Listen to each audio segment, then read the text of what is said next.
Welcome everyone to another episode of We Are All Agents podcast. This time we have Dr. Claudy Jules, and today we are talking about leadership, culture, investing, and how they're all being affected by AI. This podcast, we started it to help leaders, specifically in HR, but also presidents, CEOs of organizations, how they can take control or be the agent or have agency over technology and how it affects our workforces and the way we manage work. And Dr. Jules is an expert in exactly that topic, among many others. So we're really looking forward to talking to him. A couple pieces of information. This is an open conversation. We're looking to come up with new ways of thinking about problems that we all share, not necessarily advise your specific organizations. All of our views are our own personal views and don't necessarily reflect any of the places we work or have worked in the past. Anything else you want to say as we start, Josh?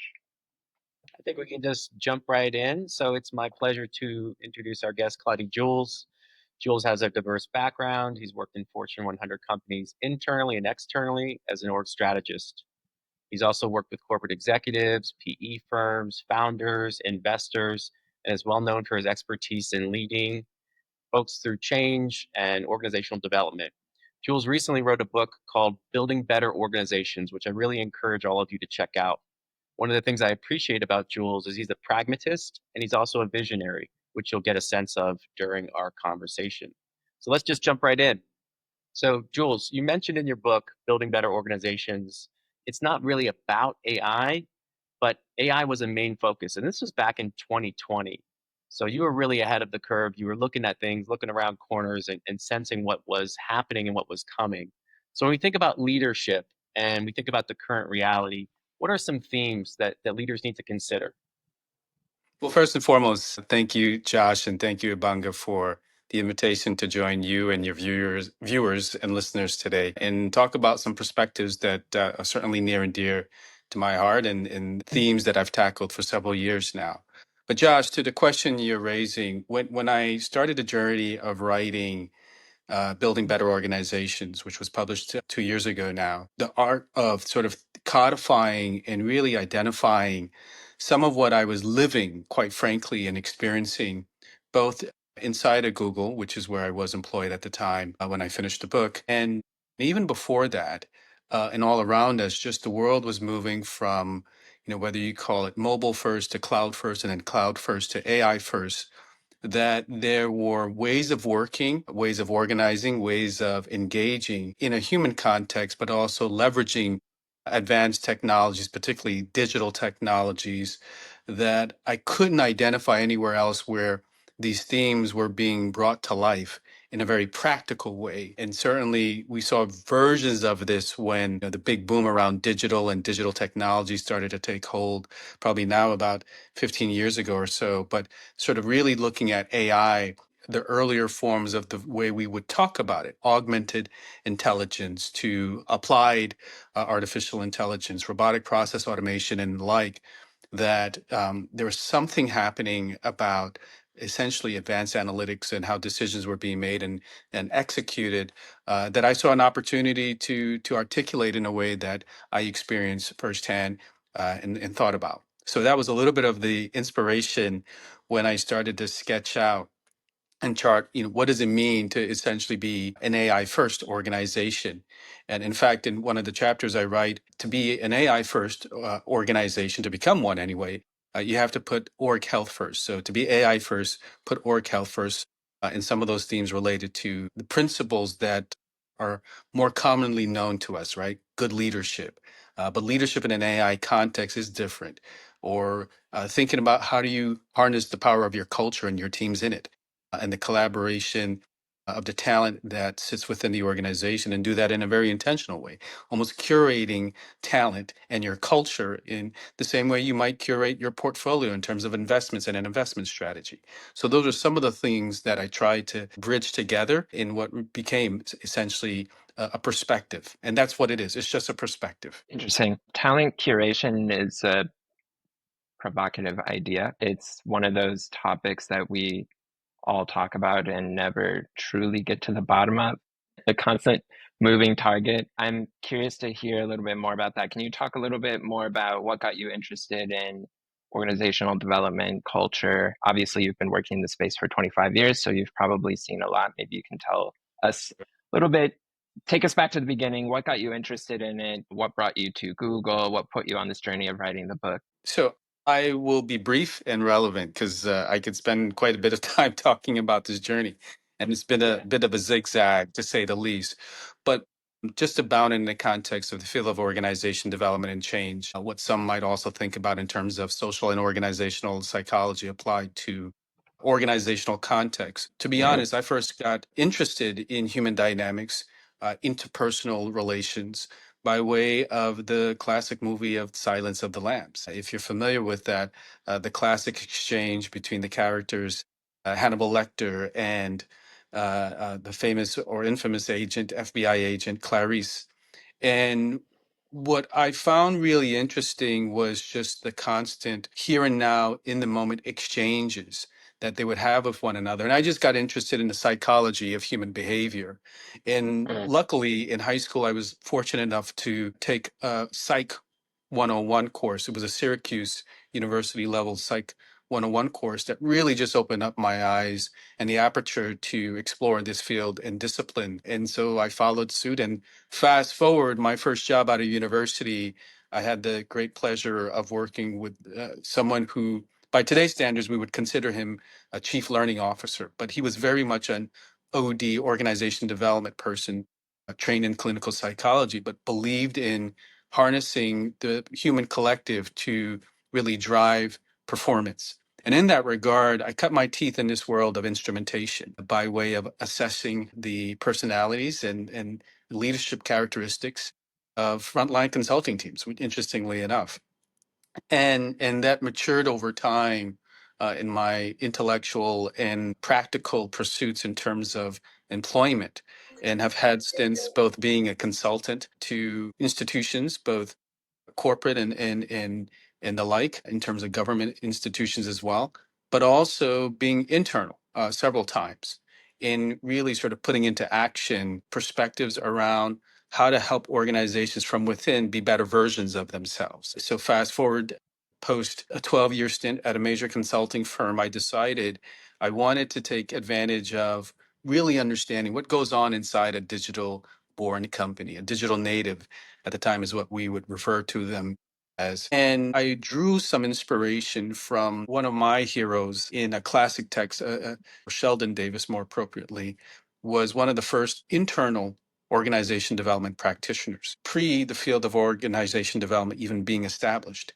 And at the time, he was working with TRW systems, and he was bringing in practitioners, scientist practitioners from different fields, particularly social and organizational psychology, to apply human relations training and development and large group design to help these organizations perform and be better and make decisions more effectively. And so I sort of took that as an inspiration. Well, if I have an invitation to join Google, well, let me understand what goes on inside a digital native like Google and now writ large Alphabet, and sort of really employing or taking on that view of, how do you actually bring both innovation and experimentation to solve real world challenges, working with many of the different product area leaders that were tackling issues around scaling and bringing more of a human dimension to tackling those challenges. And so that's partly what was the impetus and inspiration for the pivot to Google. Nice. That's really interesting. I know in previous conversations you said that, and maybe you can elaborate more, but you said your work at Google was both being a recipient of the Google culture, but also studying the Google culture at the same time, and helping shape also its direction in the future. Maybe you can just tell us a little bit about what you took away from those observations. What did you notice? And how does managing people work inside a digital first organization? And now you might argue Sure. AI first, since they're so focused on AI. Well, given that I've been since removed from Google for quite some years, my view will Yeah. be limited and bounded to the period of time I was there. Yeah. But it was an extraordinary adventure and a real privilege at the time to work with the leaders I got to work with. And so to answer your question directly, I sort of link my experience to a three-layered cake. On one layer, I got the chance to really indulge in just being a Googler and what that means very practically, being a real sort of advocate for the culture and the three respects, as we would call it, in terms of our core values.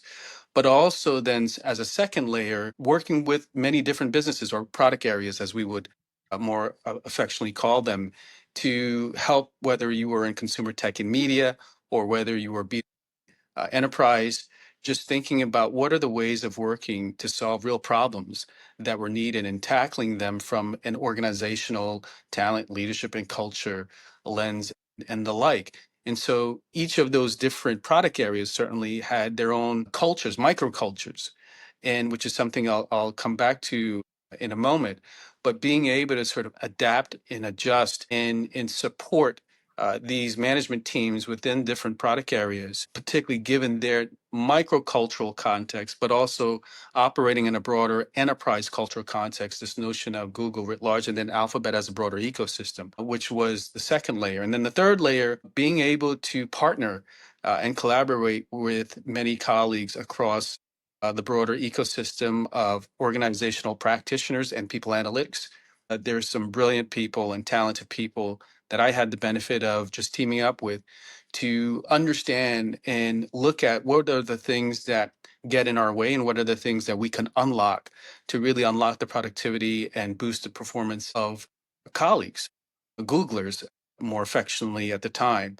And so being able to both understand and examine the culture, to work within it in terms of solving challenges, business problems, and then to actually be a beneficiary and also a culture carrier of the company itself were sort of the three layers that really enhanced or deepened my appreciation and experience of being inside a digital native company. Now, I will say this as a caveat: Google is its own entity, and so I never, by any means, inferred that what held true for that context would hold true for other digital born companies.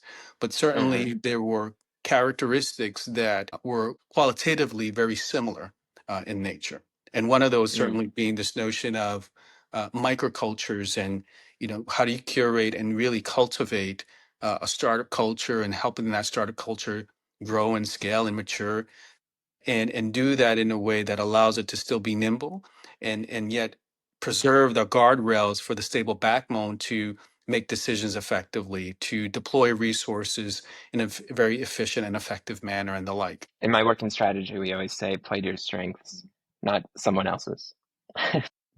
You're not trying to be Apple. You're Indeed. trying to be you.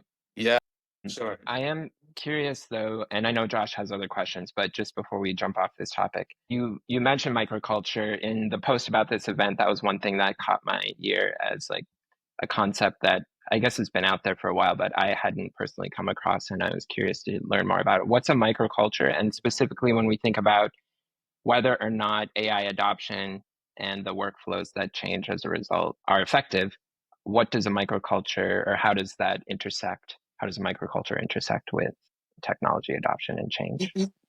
Let me start with a more basic view. And many of us are brought into this world through a family of sorts, right? And we have our core family, and there's a way of working or behaving and conducting oneself inside that family. But you might also have an extended family. And you might notice at times differences between what goes on in your home and your core family, but then when you get together with relatives and family friends, that something else happens and there's a different sort of ethos that takes over. It's the same idea inside an organization that on one hand, we often talk about organizational culture, the sort of broadest enterprise-wide culture, or quite frankly, the manifestation of the core values of an entity, whether it's a for-profit company, whether it's a government agency, or even a startup in that regard. And yet at the same time, something happens where what you need for innovation and the kind of support and climate you create to sort that kind of fast experimentation requires its own sort of attention and care and feeding, right? But there are also instances where if you're in a care center or customer operations center and you're dealing with a large volume of customer inquiries and troubleshooting that, operationally, it's a very different environment from what you might expect inside a team that's focused on creating the next product and launching that product. And the same would hold true if you are thinking about the next acquisition, if you're part of a corporate development and M&A team. The point being is that not all microcultures or sub-team cultures or sub-domains or sub-units are all created equal. Otherwise, if they were, then why would you even have this thing called organizational design and silos and different sort of setups for how you actually mature an organization? But if you can be intentional about identifying and really paying attention to the rhythm and the cadence and sort of the climate for what's needed for a particular subculture to thrive.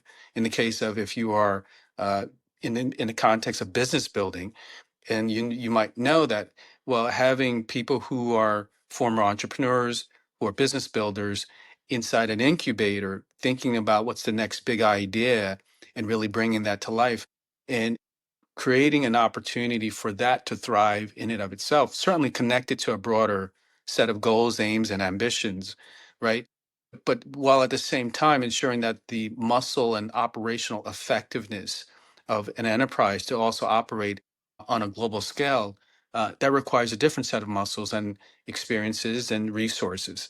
And so if you can be deliberate about paying attention to and calibrating what does this group of people that have come together to provide the right kind of innovation and big idea versus people that just keeps the place running, or the teams that focused on managing and mitigating risk as opposed to just enhancing efficiencies. If you are intentional about that, you can really harness the power of the collective as long as you can bring that together in a complete gestalt and provide the right direction of travel for what the shared goals and aims are, right? And I think that's probably the main point I would highlight here is that as long as there's a shared understanding and collective view of here's what we're rowing towards, here's what we are working towards.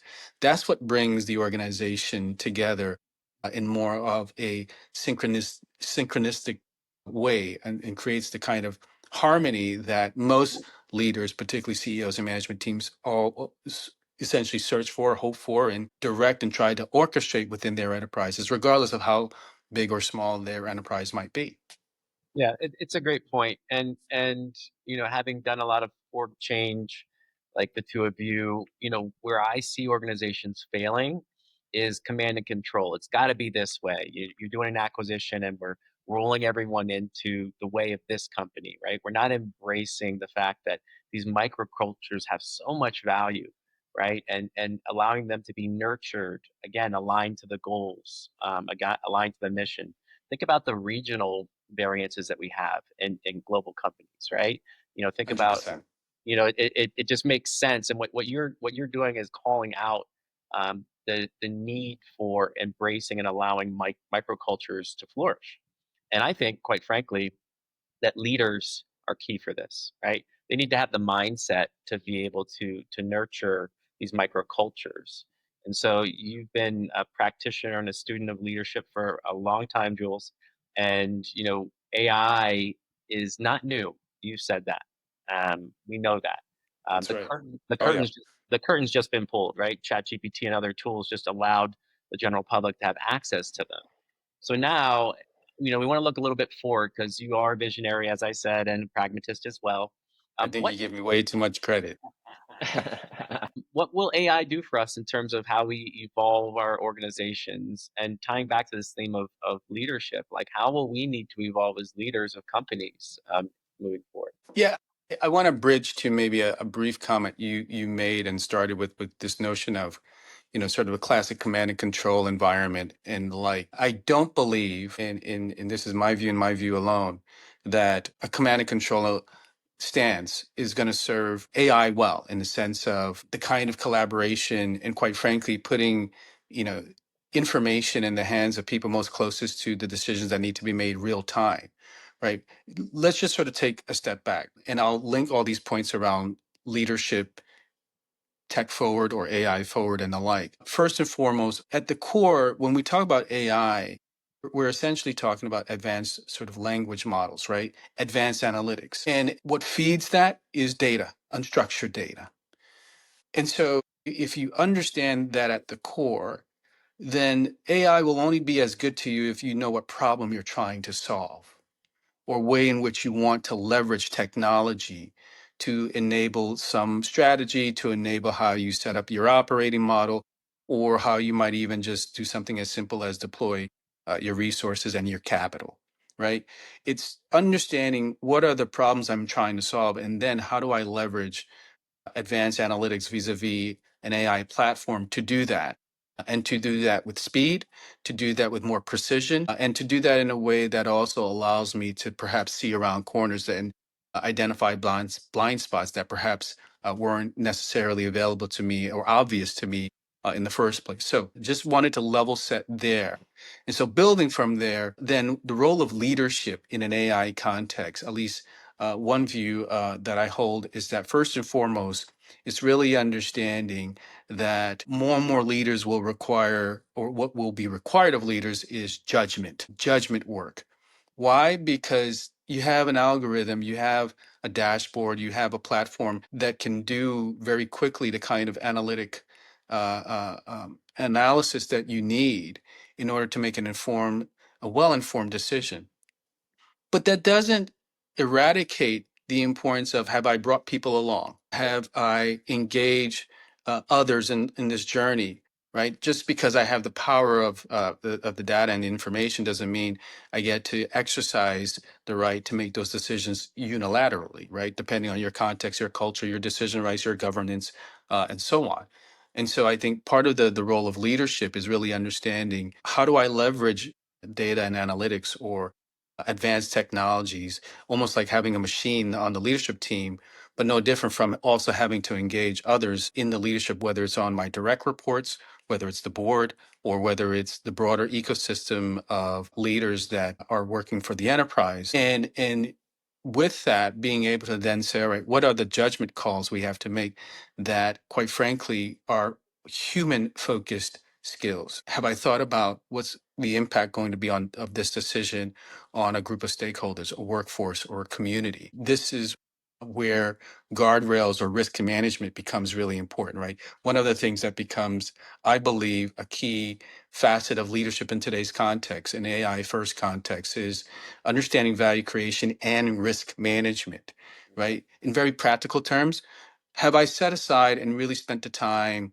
defining, articulating a legal and regulatory framework by which I'm going to do business and have the license to do business in a way that is ethically, morally, and within the context of sort of the guardrails that have been defined for why I get, or why my company or institution gets to do business? I think the second is, in the context of leadership, really also understanding not just what is my business strategy or AI strategy, but what is my data strategy, and thinking through data architecture, data governance, how will information and unstructured data that I may have access to flow? And what can I legally and ethically and morally use to better or further the aims of the enterprise or the institution?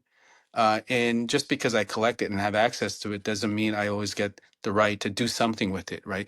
Have I informed the right stakeholders for what I have access to and how that information is going to be used, right? I think that's an important part, right? Which is one of the reasons why you've seen over the years this arc of more and more roles being created, whether it's a chief AI officer or an ethics officer or a chief data scientist that has real remit and carte blanche to sort of think through the data requirements and data architecture, and with that, think through the regulatory, working with legal or GC in general through that, right? But those are some of the, I think, foundational elements.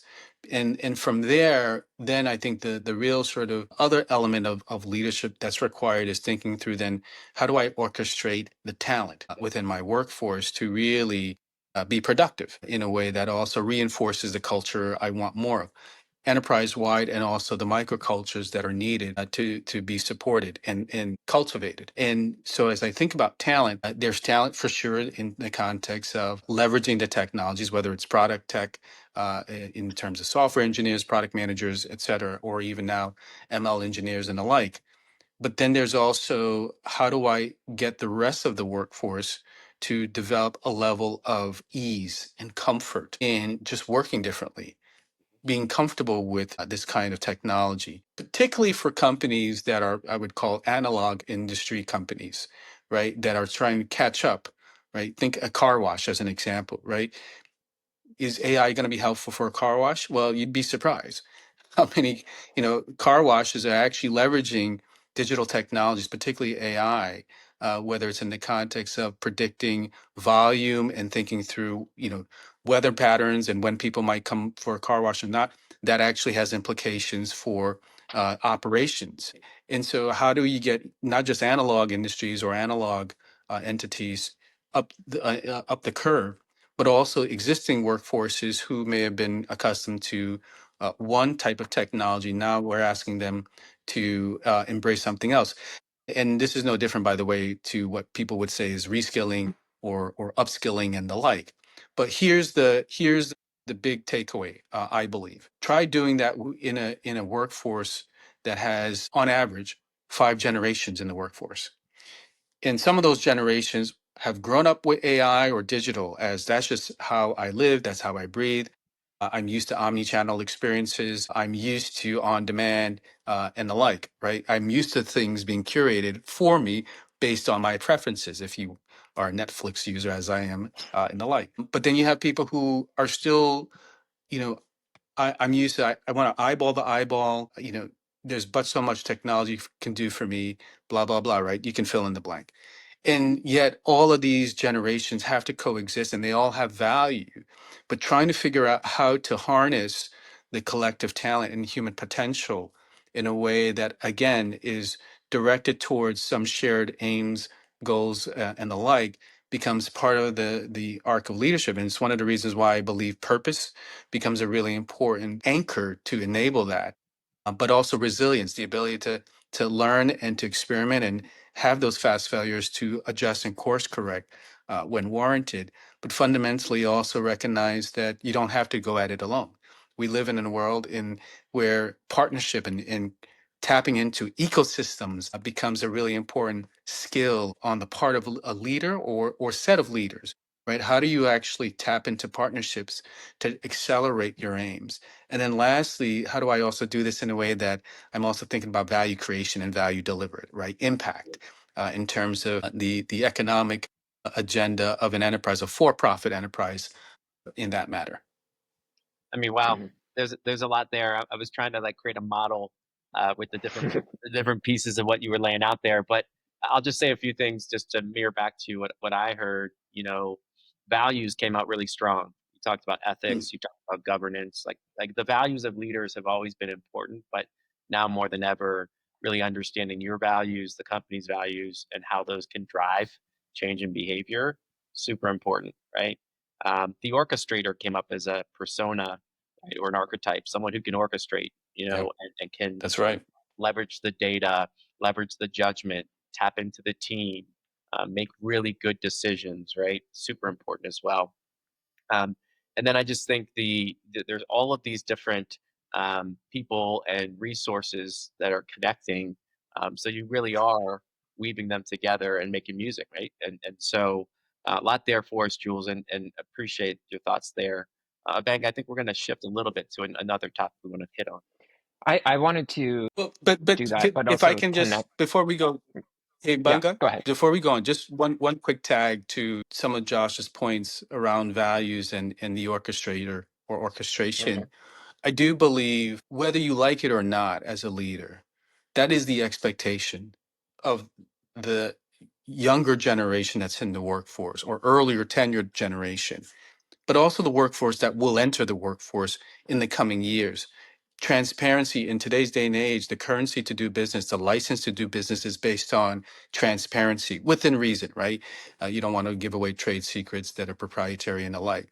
But there's something about the importance of transparency and therefore having a core or moral code about where you stand and where you don't stand, what you believe in and what you don't believe in. The workforce is wanting that. They desire that. It's actually okay. It's part of the sort of cultural ethos of having that in the workforce in the ways that perhaps we haven't seen, certainly when I was entering the workforce right out of university and the like. So anyway, I wanted to just, Yeah, because I think that's a critical point that Josh, you tapped into. it is. Sorry, And Banga, go back to you. Yeah, my yeah, no worries. I'm gonna tack another one on just for those of you that have been in the workforce for a while. I mean, back in the day, it was like the little black book of success for corporate leaders, and it was like never let them see you sweat, stay buttoned up, only share information with those above you that need to know. And it's like no, like the Mhm. world has shifted.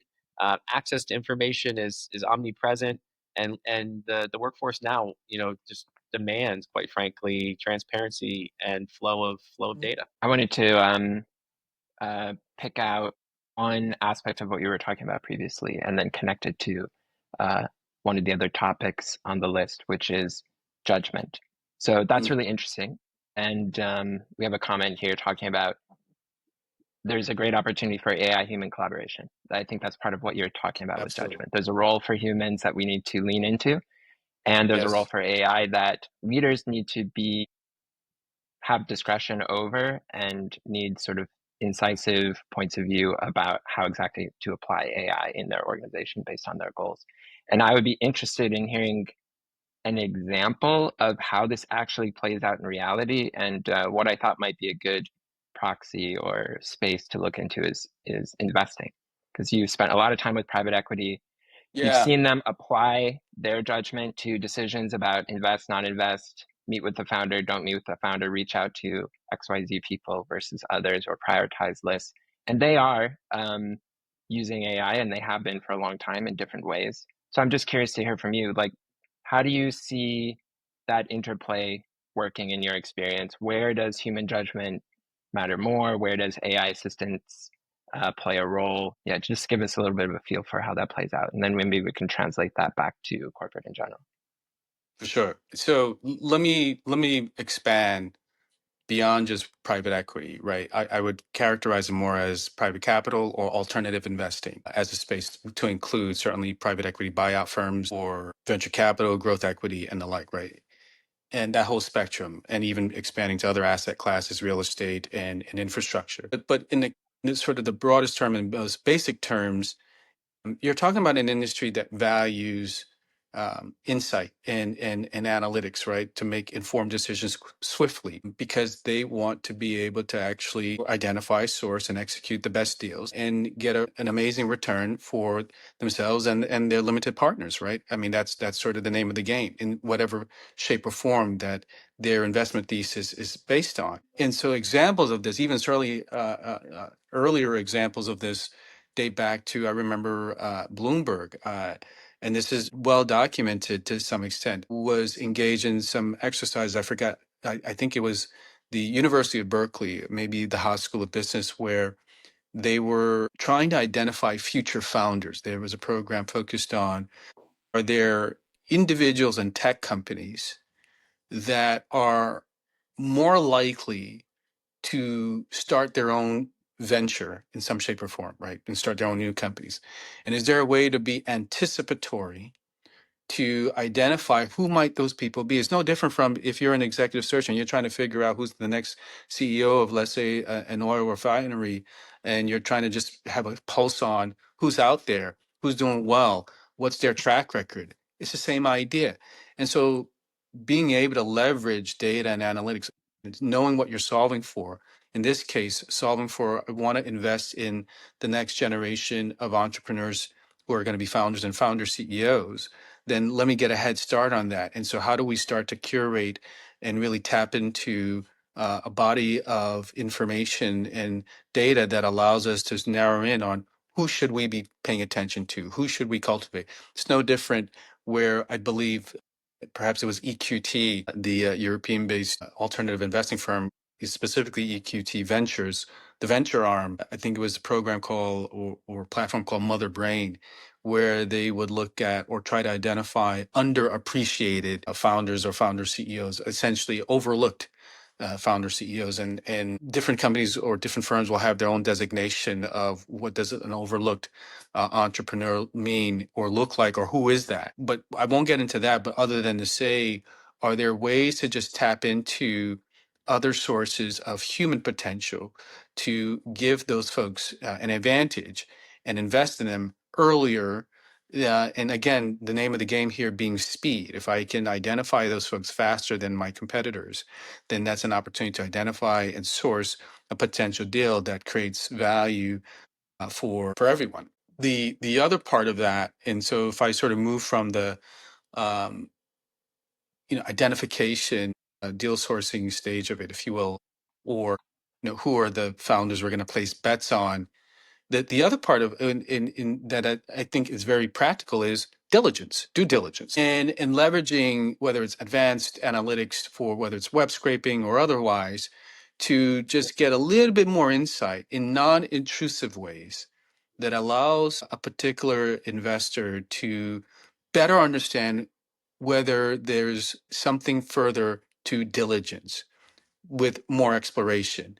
But if I can do a first look audit, and that's essentially what it is, a first look audit in a way that's non-obtrusive, that's legal, that's ethical and alike, but it's based on information that's available, then that might give me a little bit more insight into what's happening and the rhythm of how this company is growing, how it's maturing, how their product portfolio may have gone from a single product to a multi-product platform, and what were sort of the growing pains and what was the average by which that occurred relative to perhaps an industry benchmark.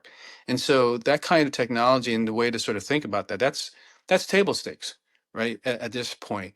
But it's the judgment of being able to say, is this a growing industry? Is there an adjacent industry or a potential tuck-in acquisition we can make if we were to invest in this potential asset? Is this a founder CEO we believe has real skin in the game, or are they going to be a headache? Has this organization thought about the composition of his board to ensure that they've really been thoughtful about really pulling in the kind of expertise that's required for their current stage and anticipated stage of growth over the next 3 years, right? That's the judgment work that you can't rely, and quite frankly, you can't just depend on an algorithm to help you sort through, right? You actually have to earn your keep and know what good looks like in terms of a deal and know how to sniff out, what's something that may smell or look a little fishy, how to do that in a way based on whether it's pattern recognition or whether it's being able to engage others that might be part of an investment committee, an IC,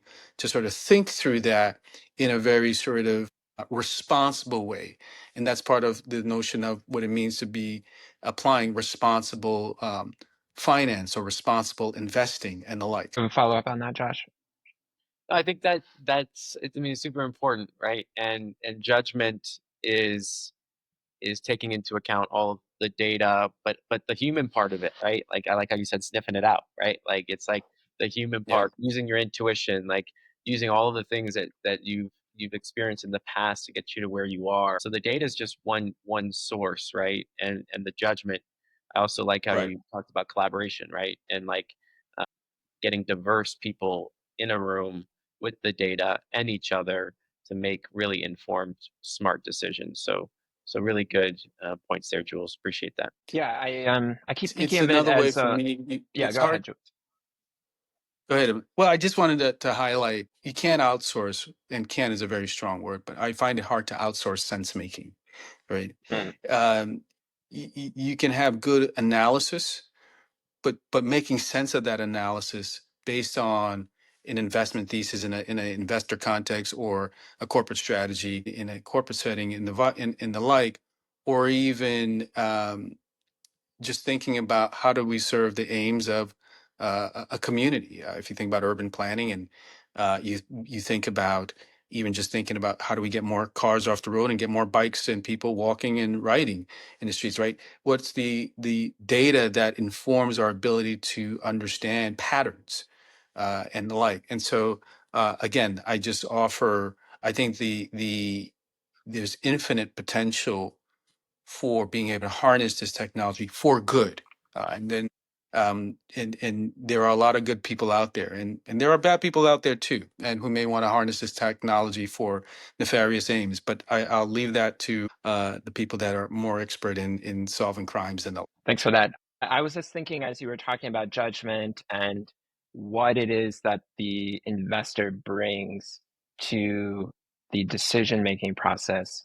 They are figuring out what kind of information is relevant. They're also figuring out whether or not there's an opportunity. So if they notice that a founder has strengths that are relevant to an opportunity that they've spotted, that might be a sign that they are underinvested, because the investor can say, I can apply these strengths and experiences to this opportunity that I've noticed. Maybe a parallel for us in the HR field is succession planning or promotion process, or just using the general high potentials framework and saying, when we see the direction of the company going in a new direction, when we see the direction of the company changing in a way that then makes skills that maybe we're not currently utilizing even more valuable, that's an opportunity for us to then go back and invest in those people, promote those people, develop those people further. And that won't necessarily be spotted by AI, or will it? Or where would the information gathering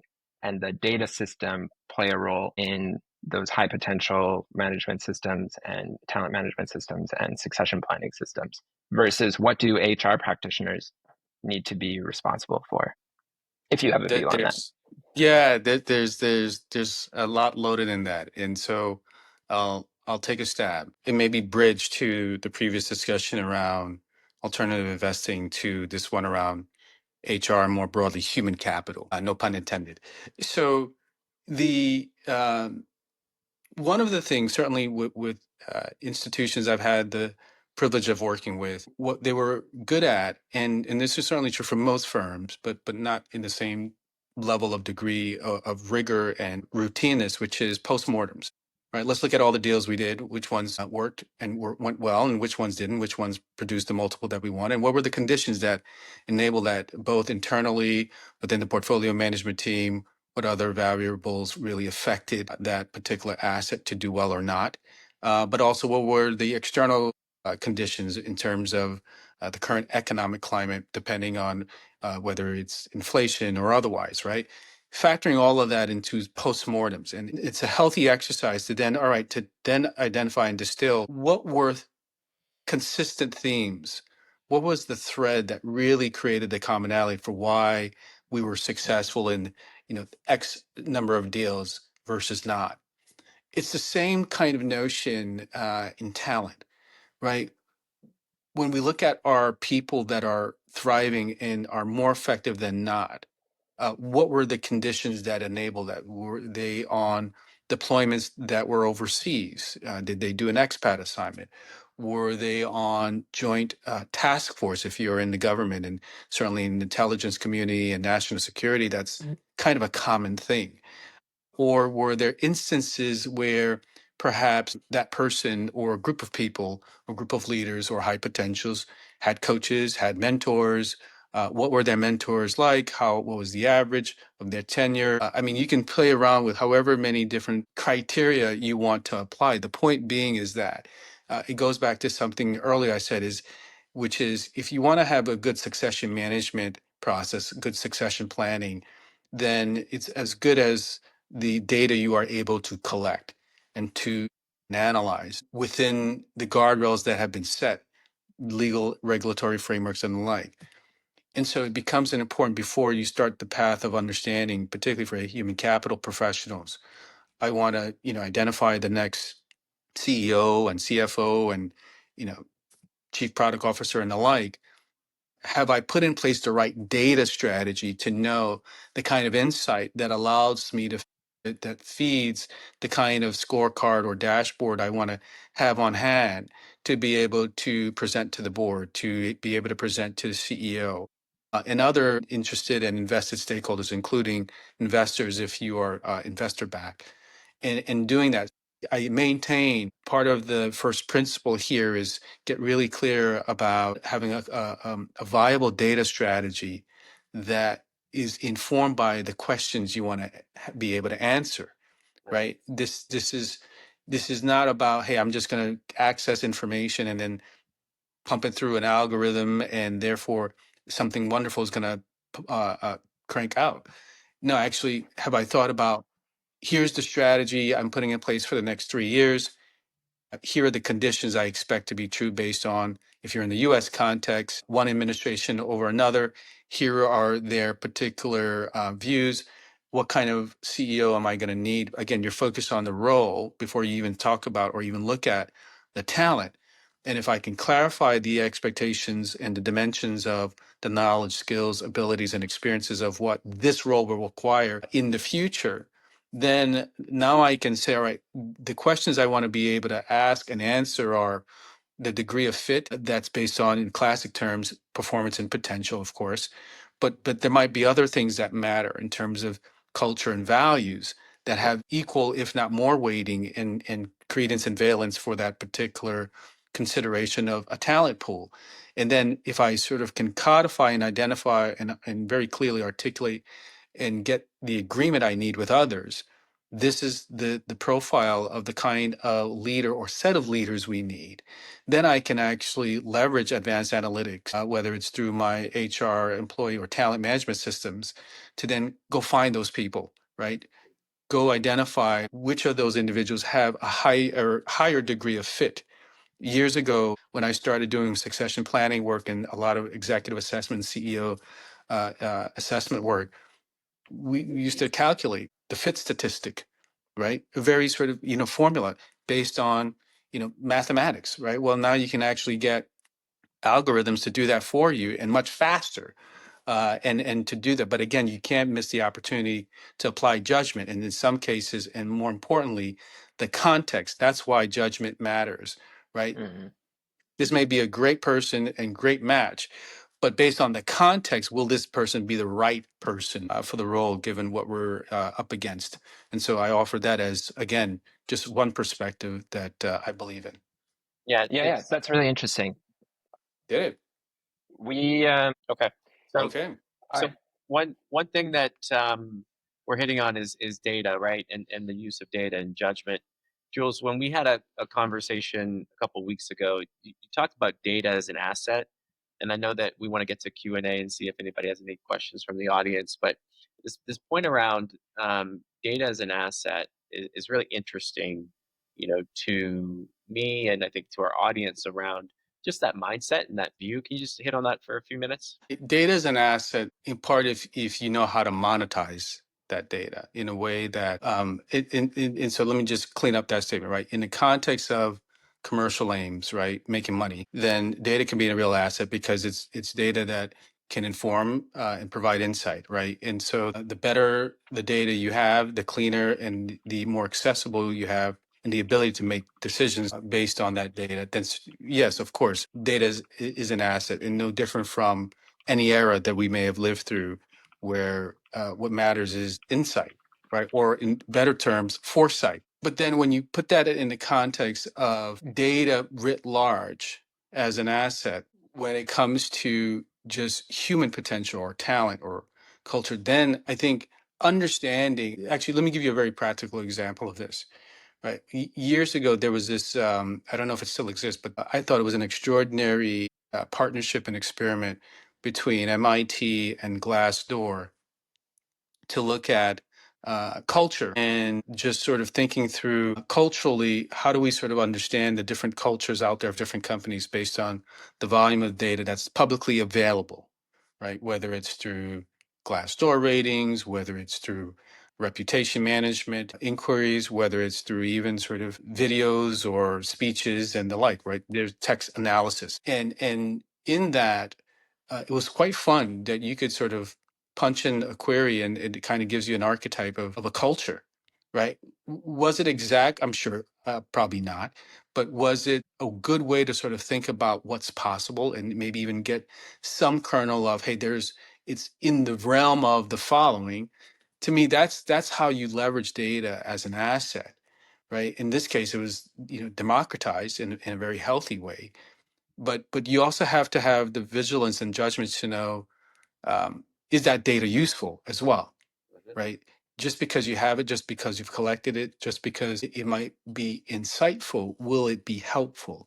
And that's probably the other distinction that I would make here. And again, linking back to our previous discussion around the role of leadership, is at the end of the day, informed and useful information will trump anything else. But it's through conversation, dialogue, the good sort of healthy debate to then understand and distill what from the information we have will allow us to make the most informed and helpful decision that's required. And that's probably the biggest takeaway around data as an asset, which is it data that's going to be helpful? I love that.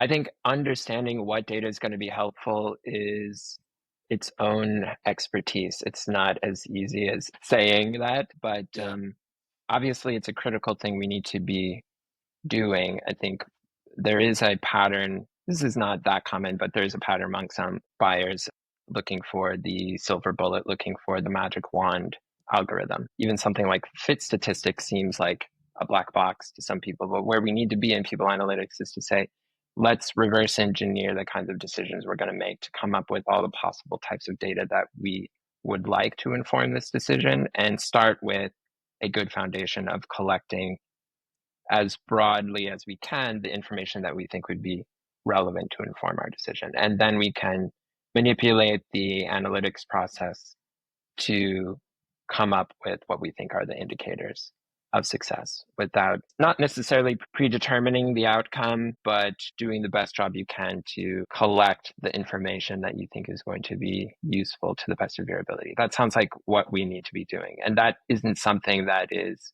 possible to do with just putting an AI on top of all the existing data that you have and hoping for the best.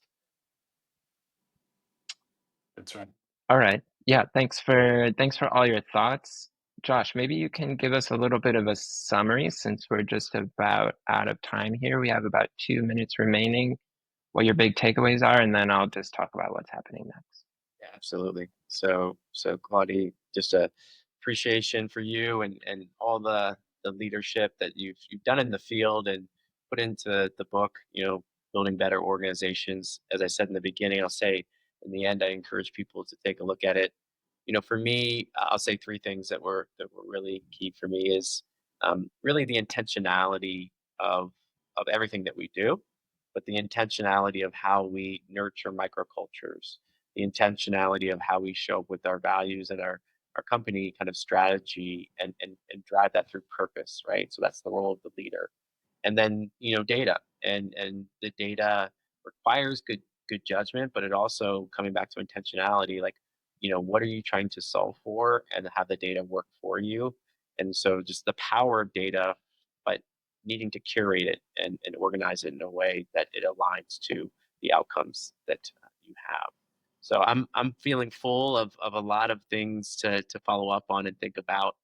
As always, it's a pleasure and very stimulating to talk with you, Claude. Josh, Ibanga, thank you for the opportunity. And for those of you who joined us today and are listening in the future, appreciate the opportunity to share some perspectives with each of you and all of you. And for that, I'm grateful. Thanks for coming. So this is it for today's We Are All Agents podcast. We'll be doing another one next month with another leader who has been both internal and external. And we'll continue to do these. If you have either people or topics or questions that you think we should be trying to get to the bottom of, let us know. Our goal is to try and give people more practical tools that they can use to answer these somewhat difficult workforce management, workforce leadership questions that we're facing in the midst of constant change, both political, technological, social, economic. So thanks for your time, and we will see you all soon. Terrific. Take care.